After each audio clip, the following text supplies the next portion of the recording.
Oftentimes when we hear about millennials, we will either hear media pundits talking down at them or making it seem as though they're lazy, or we'll hear the truth about their economic situation and how they're making 20% less income than the generation before them, even when you adjust for inflation. Well, that lower income has a huge impact on their living situation. What percentage of their income goes toward renting, because we all know that most of them can't buy homes, and also what do they do in order to make ends meet with their living? Well, it turns out that a huge portion of a millennial's income does go to renting, even when you look at the average renter. So a typical renter in Miami would need to spend about 50% of his or her income to rent a one-bedroom apartment, but a typical millennial renter would actually need to spend about 54% of his or her income in that city. So in Los Angeles, millennials pay nearly 39% of their monthly rent versus 34% for the average renter. So here's some major cities serving as examples of how millennials spend a greater portion of their income.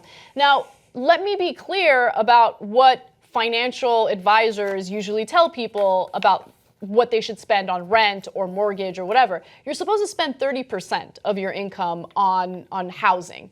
And of course, the vast majority of Americans have to spend way more than that. But again, the problem is exacerbated when you look at the millennial demographic. Now, on average, renters in the Marin County, San Francisco metro area will spend over 77% of their salary to pay rent in 2017. And so Market Watch, which I enjoy as a publication, I read their content quite a bit, has a suggestion, some advice for millennials and what they can do. And they're like, you know what? Wait, let me guess. Can I guess this? Go ahead. Is it, don't spend so much money on Frappuccinos, you dirty millennials? No. I'm kidding. I gotta give Market Watch some credit because they're not judgy. They do try to give decent financial advice. But they're saying you could save so much more money if you just, you have roommates, which, by the way, the vast majority of millennials either live with their parents because they can't afford rent, or yes, they do have roommates. A lot of roommates. Like Haas has a bunch of roommates. I have like 15 roommates. No, I have 2 roommates. I had to get another roommate so I could, still live an affordable lifestyle in Los Angeles. So the interesting thing is, back in the day, the American dream was you graduate college, you get a good job with like a good retirement plan and some health benefits, and then all of a sudden, like you buy a house and then you get married and you have kids. But okay, so millennials obviously can't do that, which is fine. And to be fair, generations older than ours can't do that either because the economy has not improved the way that, would impact the middle class in a beneficial way.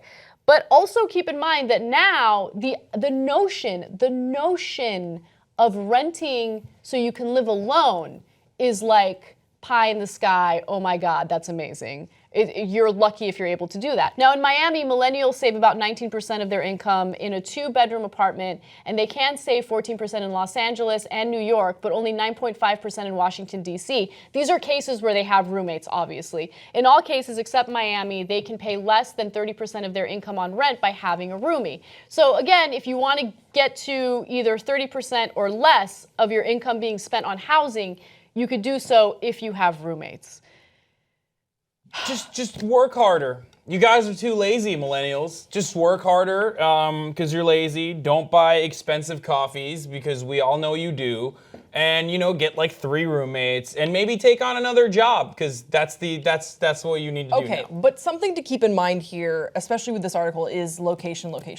Because we're talking about very highly populous locations that are hot spots to live in. Mm-hmm. I was just traveling in Sioux Falls and then I was in Charlotte, North Carolina. Yeah. And I was staying with a friend of mine who's married and she has a 2-bedroom, 2-bathroom, beautiful spot in Charlotte. And they have like this own, they have a lounge area that's for all the residents in this complex. They have a gym, a hot tub. They have free coffee at this communal area. And I asked her, how much are you paying a month? And it was about $1,600. Mm-hmm.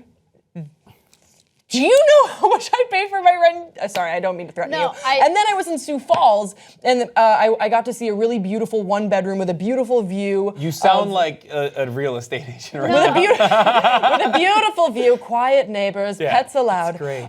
And it was something like $600 for like top level apartment. I know. And so Grace, I do think that it's location. And hey, with global warming, Sioux Falls is going to be like LA soon. Grace, so really move there. No, but I'm glad that you brought that component to it, because it is an interesting argument that people consistently bring up to me, and it makes me crazy Tell because me why I'm wrong. No, it's not that you're wrong, because it's true. Yeah, places like Los Angeles or New York or San Francisco, like, they're expensive because of the fact that they're densely populated and because of the industries that really take off there, right? But the reason why people live there is because that's where their work is. So yeah, okay, so I can go to Sioux Falls and do what?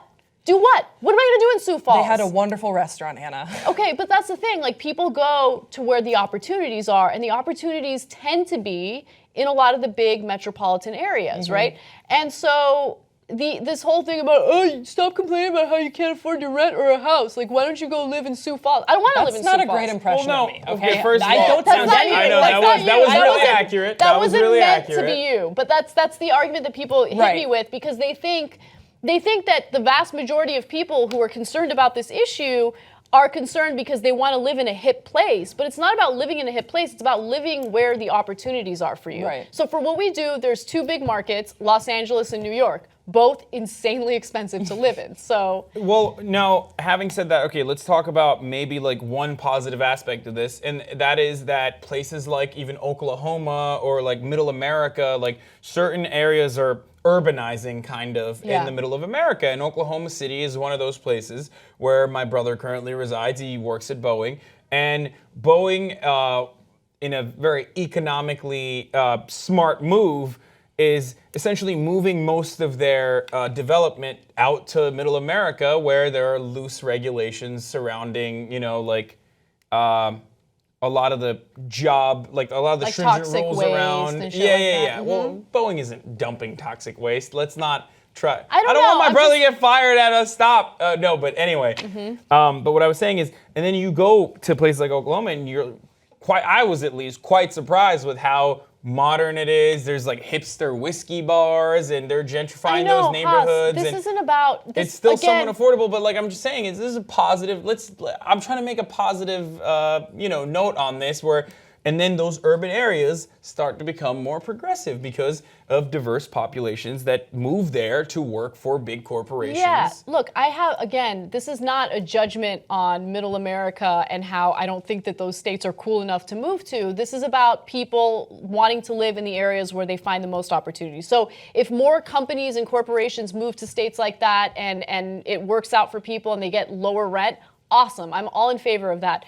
Although the notion of moving to a state like Oklahoma does devastate me. And also, I would never move to Oklahoma really good barbecue. or Mississippi. And also, we have to consider the wage gap between millennials and baby boomers, and that's what we hear about more and more. Like, our parents could want for more, and things that we just don't have the option to think about right now. Like, I just don't have the option to have savings, and that is a concept that blows my parents' mind. But it's not that I'm not working hard; it's that I'm not really sure what that is. Maybe it is that I'm not working hard. It's just that the money just isn't where it was for what my parents were doing when they were, or maybe my mom was just an awesome school teacher. And we also have student loan debt, and we have certain financial burdens that, generations before us maybe had to deal with, but not to the extent that we've had to deal with. If you look at the last decade of college costs and how much it skyrocketed, I mean, you kind of get a sense of why student loan debt has exploded and, which generation has really carried the brunt of all of that.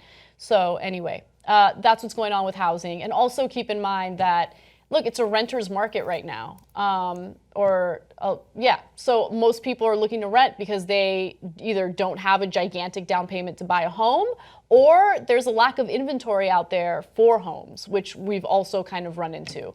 So I don't know if there's ever going to be a solution to it, but it's a growing problem. And the idea that people now have to shack up with a bunch of strangers just to make ends meet is devastating, but it is what it is. You know who's the greatest roommate though? No, I love my roommates. They're both my friends. But you know who the greatest roommates are?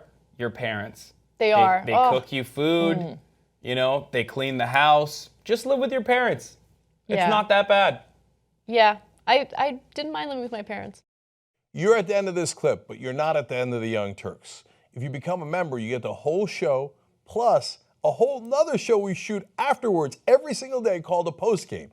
And that is wilder It's much more personal. You're going to want to check it out.